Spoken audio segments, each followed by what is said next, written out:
La sortie d'Égypte des enfants d'Israël, après des années d'esclavage, est l'événement majeur figurant dans notre paracha de Bo.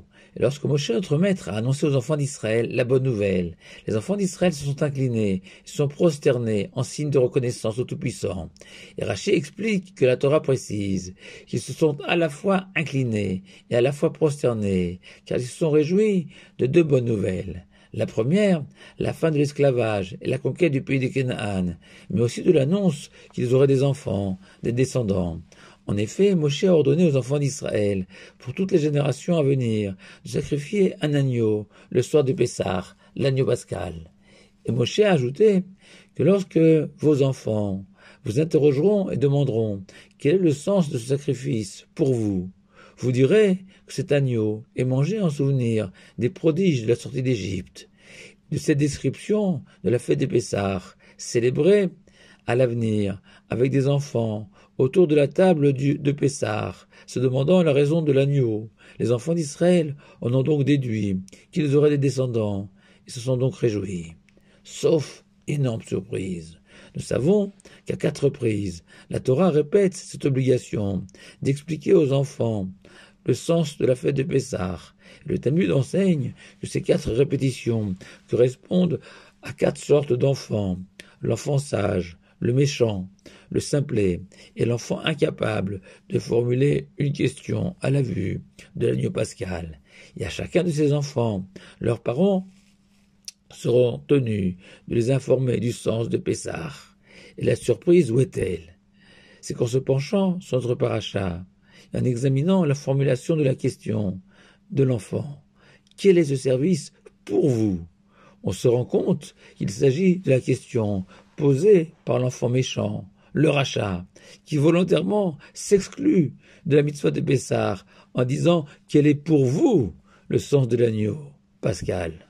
En un mot et clairement, les enfants d'Israël se sont réjouis d'apprendre qu'à leur table de Pessah, il y aura des enfants, oui, mais des vrais méchants, de ceux qui ne se sentent pas concernés par la fête des Pessah. Étonnant, stupéfiant.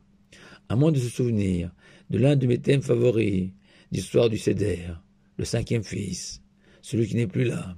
Car même si la Torah évoque ces 4 enfants présents le soir de Pessah autour de la table du Seder, couronnés des matzot et du maror, des pains azim et des herbes amères, il existe aussi des juifs qui ne se sentent même plus concernés par la plus grande soirée de l'année du calendrier juif, fondatrice de toute notre histoire en tant que peuple, débutant avec la sortie d'Égypte, ce que d'autres, avant moi, ont appelé le 5e fils, et qui sont les grands absents du Seder.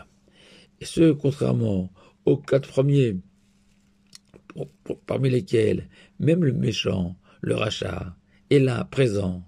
Et même si ce rachat ne se sent pas solidaire de cet usage, de cet agneau, de ces matzot, mais il a le mérite énorme d'être là. Et ses parents doivent savoir apprécier et même se réjouir que leur enfant mécréant n'a pas largué les amarres et coupé tout lien avec la Torah et les mitzvot. Et plus que ça, nos sages nous révèlent que des réponses figurant dans la Torah aux 4 enfants, il se dégage une règle essentielle, qu'à chaque enfant, on s'efforcera de lui raconter la sortie d'Égypte selon la nature de ses enfants. Ainsi, pour le rachat, la Haggadah, livre de référence, le soir de Pessah, stipule. Et par sa question, le rachat a renié l'essentiel. Et même toi, agace-lui ses dents et dis-lui que s'il avait été en Égypte, il n'aurait pas été délivré. Et le Rav Yitzhak Weiss, Rav de Jérusalem au siècle dernier, décèle dans cette expression étrange, Ve'av ata akietinav, et même toi, parent de ce rachat, agace-lui les dents, un doigt accusateur, tourné vers ce parent, qui lui aussi, même toi, doit se sentir responsable de l'état moral de son fils, impliquant une forme d'échec de la transmission de la Torah et de ses valeurs à ce fils, rachat, cette capacité à être et avoir été à la hauteur du défi posé par cet enfant, ne pas avoir su trouver les mots, les gestes justes, conformément à la recommandation célèbre du roi Salomon, éduque l'enfant selon son chemin, sa nature, et qui dès lors qu'on se sent coupable vis-à-vis de son fils, redevable d'une dette, celle d'avoir manqué à son devoir d'éducateur,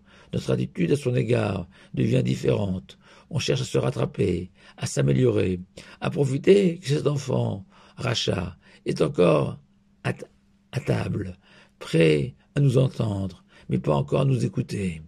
Et c'est déjà un petit bonheur de savoir que tout n'est pas perdu, celui ressenti par nos ancêtres en Égypte à l'annonce de Moshe. Et c'est tout le sens de la réponse qu'on apportera au Racha le soir de Pessah, en s'inspirant de Rabbi Menachem Zemba, ce Rav de Varsovie, mort tragiquement dans le ghetto de cette ville pendant la Deuxième Guerre mondiale, et du Beth Alevi, Rav de Brisk au XIXe siècle.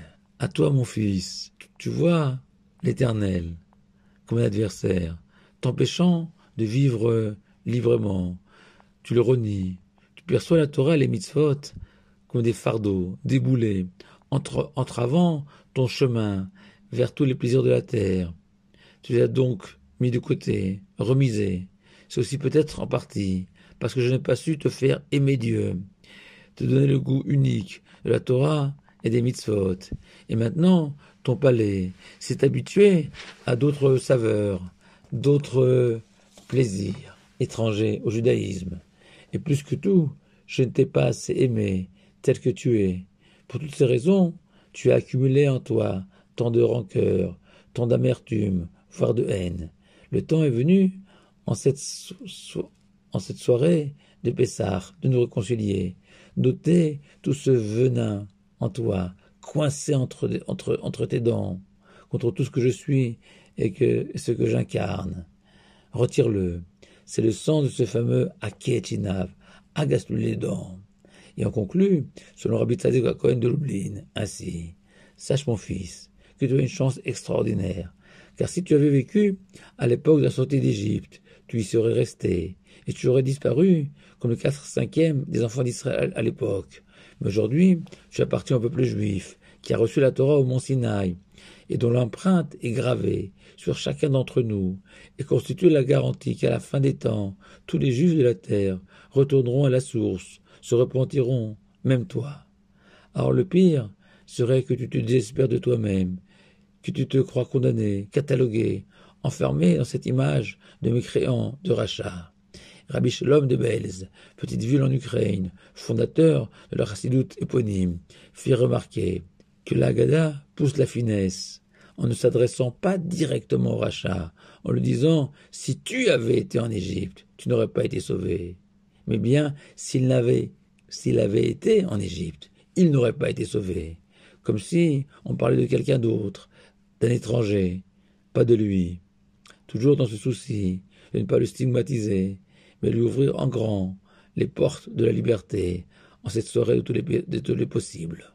En un mot, on lui propose de recommencer son éducation civique de citoyen d'Israël, un réarmement civique. À se demander si le chef d'État n'y a pas puisé son inspiration pour cette nouvelle expression à la mode, réarmement civique. Shabbat Shalom à vous tous.